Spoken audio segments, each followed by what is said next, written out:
Yeah. This somehow Meghan was invited to Fortune's most powerful women. 3 minutes. That is exactly how long it took for the atmosphere inside Westminster to shift from a lazy Tuesday afternoon into absolute, unadulterated chaos.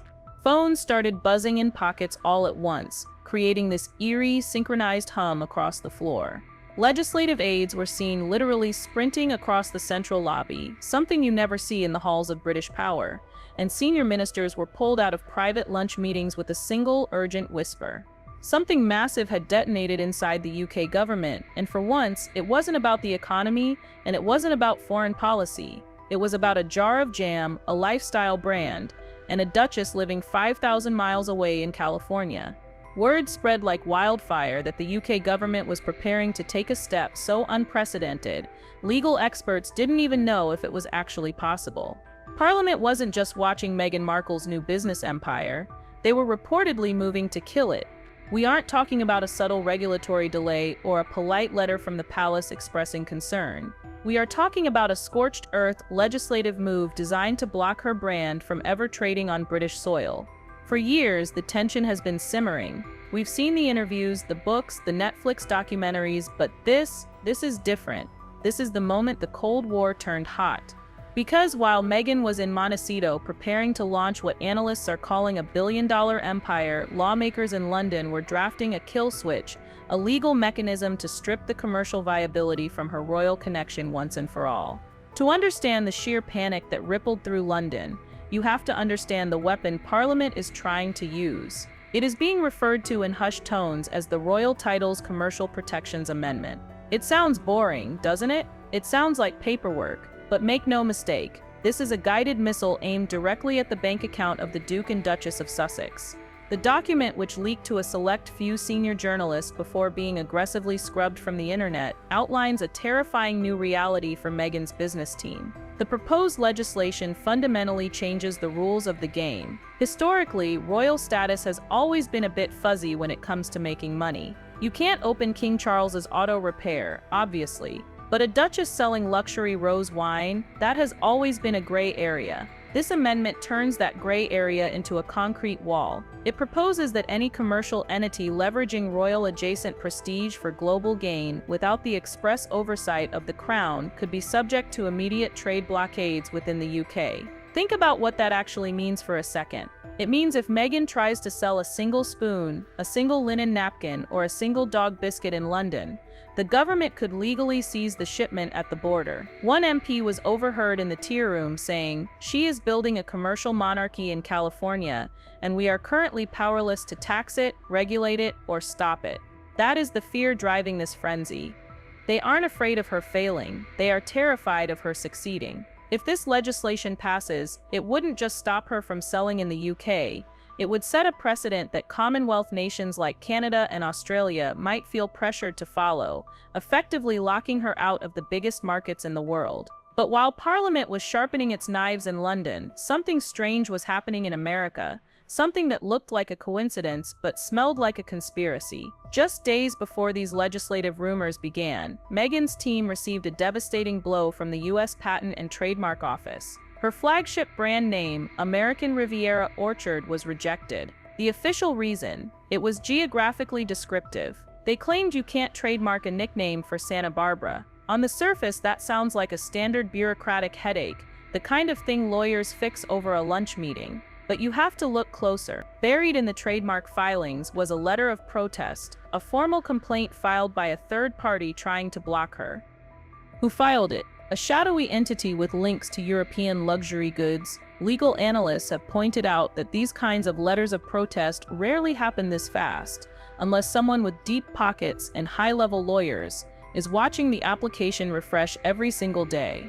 It felt coordinated. London moves to block the sales. Washington moves to block the name. Suddenly, Meghan wasn't just launching a brand, she was fighting a two-front war. The American Riviera dream was dissolving before it could even print the labels. Critics online started celebrating, calling it the end of the road, saying the brand was dead on arrival, and that she had sunk millions into a name she couldn't legally own. But they were looking at the wrong details. They were looking at the name. Meghan was looking at the numbers. Inside the Sussex mansion in Montecito, the mood shifted from excitement to code red. Sources close to the production team say the phone lines to Netflix headquarters were melting down. You have to remember, Netflix isn't doing this for charity. They have a $100 million deal with Harry and Meghan, and they need a return on that investment. The plan was simple: launch the cooking show, sell the products, make billions. It is the Martha Stewart playbook. But you can't sell products if the British government is threatening to impound them, and the US government won't let you trademark the name. Executives were reportedly furious. There were whispers of breach of contract floating around the conference rooms in Los Gatos. If Meghan couldn't deliver the commercial arm of the project, the show becomes just another cooking program in a sea of cooking programs. The royal dust was the magic ingredient, and Parliament was trying to vacuum it all up. One insider described the scene as controlled chaos. Lawyers were drafting statements, PR teams were trying to spin the trademark rejection as a routine pivot, and financial advisors were running the numbers on what would happen if they lost the entire UK market. That is a market of 67 million people, the people most obsessed with the royal family. Losing Britain wouldn't just hurt the bottom line, it would be a humiliation. It would prove the critics right.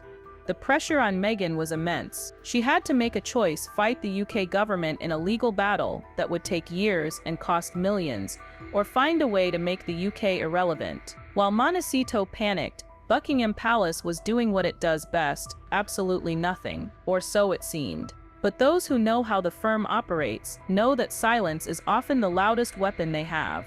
While King Charles has not publicly said a word about jams or dog biscuits, his proxies have been busy. Suddenly, prominent friends of the king, figures like Lady Carol Bamford, were in the press giving interviews about authenticity and hard work in the organic food space. It wasn't subtle, it was a coordinated messaging campaign designed to contrast the king's legitimate Highgrove brand with Meghan's Hollywood imitation. The timing of the parliamentary explosion is also suspicious. MPs rarely move this fast on anything. The fact that a fast-track amendment regarding royal titles appeared on the docket suggests that someone somewhere in the upper echelons of the establishment gave the nod. They wouldn't do this if they didn't have tacit approval from the palace. The palace fears one thing above all else: the cheapening of the crown. They are terrified of a future where royal means available at Target. If Meghan succeeds, she breaks the mystique. She proves you can monetize the title without doing the ribbon-cutting ceremonies. And that is an existential threat to the monarchy. So, the invisible hand moved.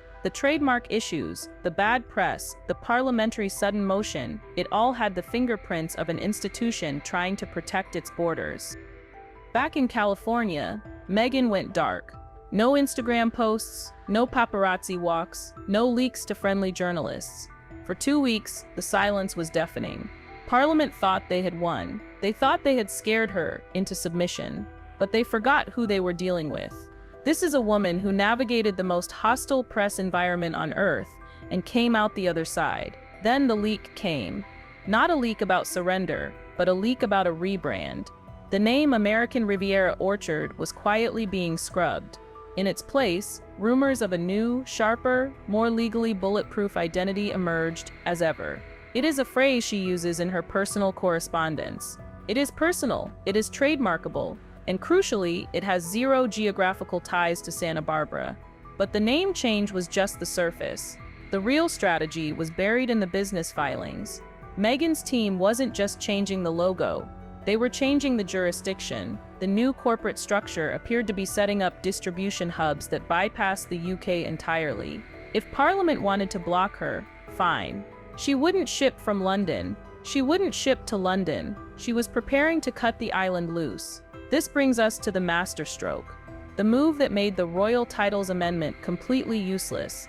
While MPs were high-fiving each other in Westminster, Meghan was looking south. Reports began flooding in that the primary launch markets for the new brand were being shifted. The focus was no longer just the US and UK. The focus was the global south. Specifically massive markets in South America and Africa. Think about her recent trips. The tour of Nigeria, the tour of Colombia.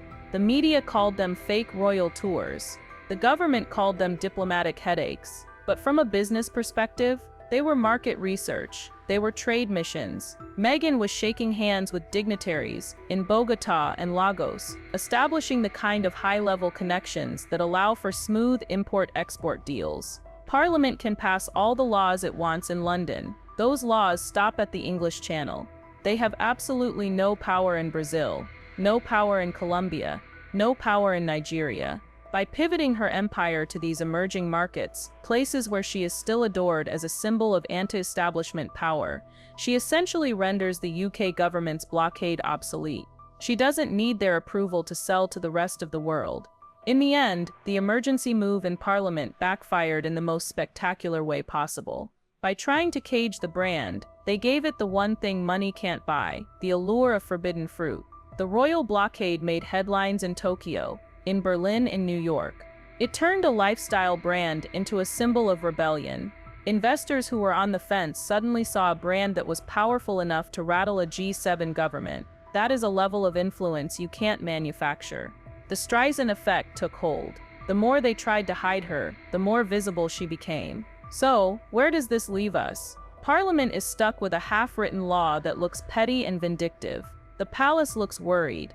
And Meghan? She is sitting on a rebranded, legally watertight, globally distributed empire that is about to launch not with a whisper, but with a bang.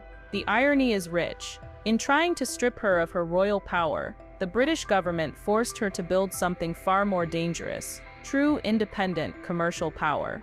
The American Riviera might be dead, but the empire is just getting started. And this time, London isn't invited to the launch party.